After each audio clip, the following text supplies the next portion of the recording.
ஒரு ஆன்மீக வாழ்க்கை. இவங்களுக்கு என்னன்னா அந்த புதன் அப்படிங்கிறது நீச்சம் அடைகிறதுனால இவங்களுக்கு அந்த காதல் தோல்வி அப்படிங்கிறது கண்டிப்பா இருக்கும். ஒரு சின்ன விஷயத்த கூட மறக்க முடியாம தனக்குள்ள போட்டு ரொம்ப புழுங்கிக்கிறது யார் அப்படின்னு பாத்தீங்கன்னா மீனராசி பெண் பிள்ளைகளா இருப்பாங்க.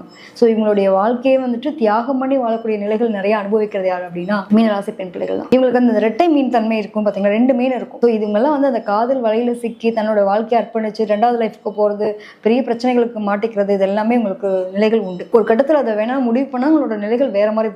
மனம்ன்றது சந்திரன், மனோகாரகன். ஸோ அந்த குழந்தைகள் பற்றின விஷயங்கள், அதே மாதிரி இவங்களுக்கு அந்த மீடியா ரிலேட்டட் சம்மந்தப்பட்டதில் ஏதோ ஒரு வகையில் இவங்களுக்கும் மீடியாவுக்கும் கனெக்டட் இருக்கும். சுக்கிரன் உச்சமடையுது இல்லையா?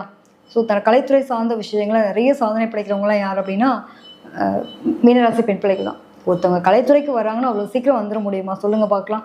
எவ்வளோ பேர் என்னென்ன பேச்சு ஏச்செல்லாம் இருக்கும், எல்லாத்தையும் கடந்து தான் வருவாங்க.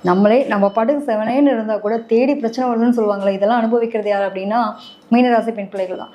அவங்களுக்கு பொறுத்த வரைக்கும் அந்த ஏதாவது ஒரு முயற்சி எடுக்கிறாங்கன்னா ஒரு அவப்பெயரை சந்திக்காமல் அவங்களோட நிலைகள் இருக்காது. ஒன்று பிள்ளைகளால் ஒரு அவப்பெயர், இல்லை இவங்களுடைய கேரக்டர்னால ஒரு அவப்பெயர், இதெல்லாம் சந்திக்கக்கூடிய சூழ்நிலைகள் யாருக்கு இருக்கும் அப்படின்னா